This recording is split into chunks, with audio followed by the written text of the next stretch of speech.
Jangan lupa like, comment, and subscribe channel YouTube TVRI Bengkulu dan nyalakan lonceng notifikasinya.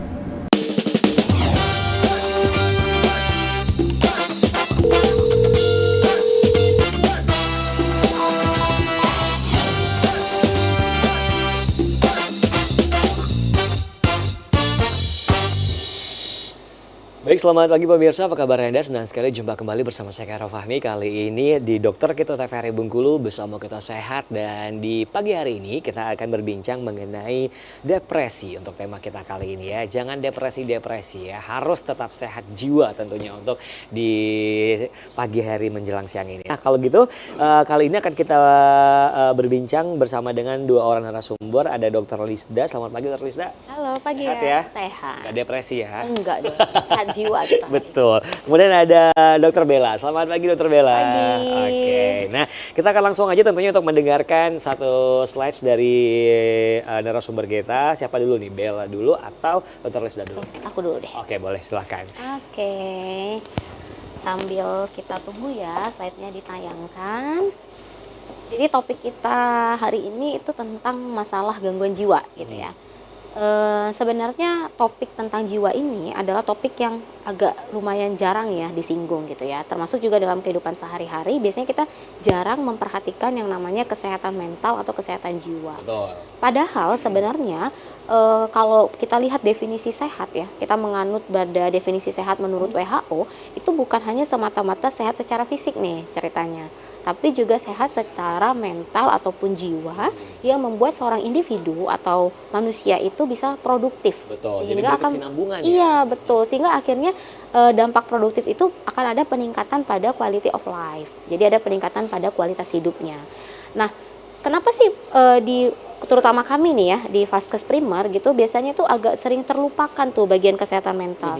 Kita tuh hanya berfokus pada ini ada nggak sih masalah fisik. Kita hanya selalu terfokus pada targeted organ atau pada organ target. Mana yang sakit nih? Kepala yang sakit ya udah organnya kepala. Sakit batuk pilek ya udah nih tenggorokan yang bermasalah atau paru nih misalnya. Atau sakit di bagian perut nih, oh ya berarti bagian abdomen yang sakit. Padahal kebanyakan kasus ternyata, contohnya nih case-nya ya di kami yang ada di fasilitas tingkat pertama itu mah yang berulang contohnya. Betul. Ya, Mah mungkin yang sering berulang, ya. Itu berhubungan dengan pikiran. Iya betul. Ternyata pas kita gali lagi nih ibu bolak-balik nih terus nih berobat dengan keluhan yang sama. Padahal obat itu sudah ibaratnya tuh sudah level yang paling tinggi nih yang kita berikan ya untuk asam lambung ya. Kalau orang awam taunya asam lambung. Mungkin kalau kita dispepsia sindrom lah dan sejenisnya.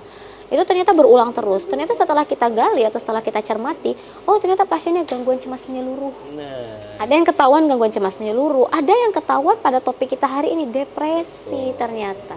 Gitu ya. Ini berhubungan ya dokter. Sangat berhubungan gitu. Nah, makanya salah satu topik kita itu adalah mengingatkan betapa pentingnya sebenarnya kesehatan mental atau kesehatan jiwa. Boleh kita sambil tayangkan slide-nya ya. Nah, topik kita hari ini itu adalah tentang depresi. Jadi, depresi itu apa sih sebenarnya gitu ya. Kita kan harus tahu dulu ya untuk masyarakat yang menonton. Mungkin masyarakat itu banyak taunya depresi itu yang nangis-nangis, Dok. Pokoknya ada tetangga aku nangis seharian, Dok, udah depresi. Kadang kan ada ya yang menyebutnya seperti itu ya. Padahal bukan ya. Iya, ada yang bilang kan, oh iya dia di dalam kamar nih mengurung diri selama 1 hari, padahal baru 1 hari nih. Depresi dia nih katanya sih dengar-dengar habis putus pacar misalnya gitu. Depresi tapi galau ya dokter. Iya, nanti kita akan bahas ya apa sih sebenarnya. Nah, sekarang coba kita lihat ya, kita masuk dulu ke definisinya. Nah, apa sih depresi itu? Jadi depresi adalah sebuah keadaan yang berkaitan dengan alam perasaan, yang dimana alam perasaan yang seperti apa, yaitu yang sifatnya down atau sedih dengan beberapa gejala penyerta lainnya. Jadi ada gejala penyerta selain dengan gangguan mood atau perasaan tadi, yaitu ada gangguan pola tidur, nafsu makan, rasa lelah terus, berkepanjangan, kemudian perasaan pesimistis yang kemudian berujung dengan putus asa bahkan bunuh diri gitu ya. Nah, kata kuncinya apa nih supaya masyarakat biar nggak ribet ya untuk menghafalkan sepanjang ini? Betul. Kata kuncinya depresi itu adalah gangguan mood atau suasana perasaan. Itu dulu. Perasaan yang seperti apa? Yang sifatnya down. Jadi manusia itu punya 2 siklus dalam alam perasaannya atau suasana perasaannya. Ada up and down. Up itu ketika kita bahagia dan down itu ketika kita sedih. Ada 2 itu. Nah, key point pada depresi itu suasana perasaannya itu down sifatnya atau sedih. Tapi nggak bisa semata-mata hanya berbicara pada gangguan mood atau suasana perasaan saja. Harus ada gejala penyertanya. Gitu. Nanti masalah apakah ini depresinya ringan, sedang, berat, itu tergantung pada gejala penyertanya sebanyak apa. Gitu ya. Nanti kita akan bahas ya. Tuh. Jadi depresi itu intinya adalah mood tadi atau suasana perasaan dengan beberapa gejala penyertanya ya. Oke, mungkin bisa dibantu slide-nya untuk di next kan. Oke, next. Nah, nih, jadi pada depresi itu perasaan sedih atau murung yang sifatnya mendalam dan juga menetap lebih dari 2 minggu berturut-turut sehingga mengganggu yang namanya aktivitas sehari-hari atau daily activity Oke, istilahnya. jadi kalau baru sehari aja itu belum dikategorikan sebagai depresi ya? Iya, jadi kejawab ya satu mitos ya. Kalau ada anak remaja ya, lagi Gen Z ya, lagi sekarang ya, lagi Betul. musimnya, kemudian ada masalah galau, putus cinta, kemudian menangis, mengurung diri seharian, jangan langsung disebut depresi. Iya. Ya, nanti anaknya jadi down, malah tambah down gitu ya. Oh, aku beneran nih depresi gitu. Karena enggak, kita harus menganut pada onset. Jadi kalau kita berbicara masalah gangguan jiwa, kita harus benar-benar memegang teguh onset. Artinya sejak kapan nih penyakit? Karena nggak sembarangan kita menegakkan diagnosa jiwa. Karena dia harus benar-benar sesuai atau runut dengan onsetnya. Sejak kapan? Dan kata kuncinya pada kasus depresi itu adalah 2 minggu. Dan ada satu lagi, haruslah daily activity-nya itu terganggu, ada hendaya Betul. di aktivitas sehari-hari. Gampangnya kalau kami para dokter untuk mendiagnosa itu biasanya kami akan menanyakan 3 poin. 1, pekerjaan. Bagaimana dampak dari masalah suasana perasaan dengan gejala-gejala lain yang 2 minggu berlangsung ini terhadap pekerjaan si pasien.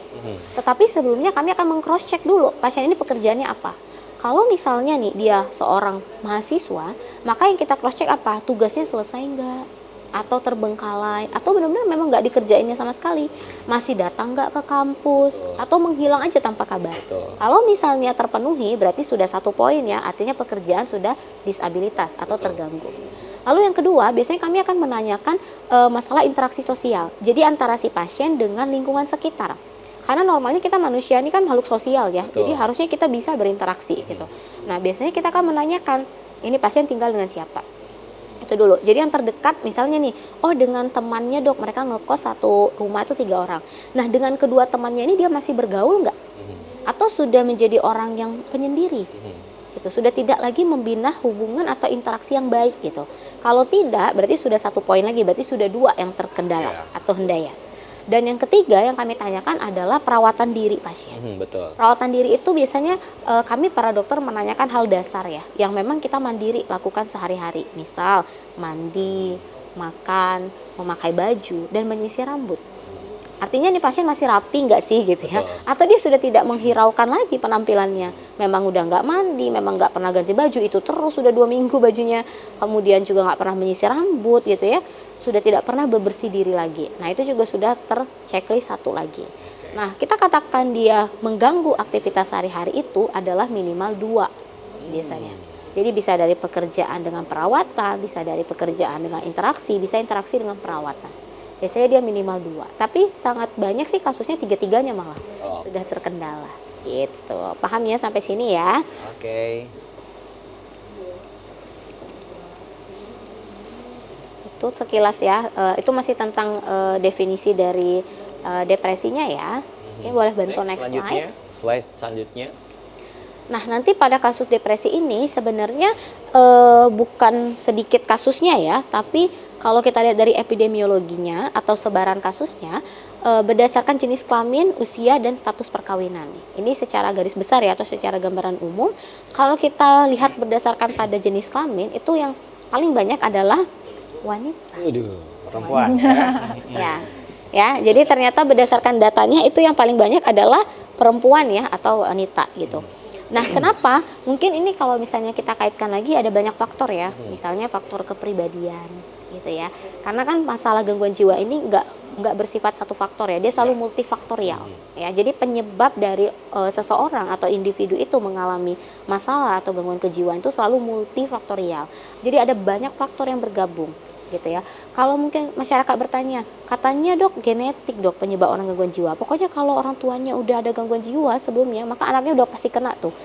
Enggak juga gitu, karena dia bersifat multi. Jadi memang genetiknya ada, harus ada stresor, Iya, harus ada pencetusnya dulu gitu. Ditambah lagi apa? Faktor kepribadian orangnya. Apakah memang dia tipikal yang seperti apa? Karena nanti mungkin akan ada di next topik ya. Iya. Ada yang tipe-tipe kepribadian yang dia harus perfeksionis misalnya gitu. Jadi ketika kenyataan atau the real life ya istilah anak gaul sekarang ya, the real life-nya itu tidak sesuai dengan ekspektasi, pada tipe-tipe kepribadian tertentu ini akan membuat suatu kondisi yang disebut dengan frustasi. Ya betul, jadi banyak faktor ya dokter. Betul ya. sekali. Baik, kita akan jeda iklan terlebih dahulu, nanti kita akan lanjutkan kembali tentunya. Baik pemirsa di rumah tetap bersama kami di Dokter Kito, bersama kita sehat.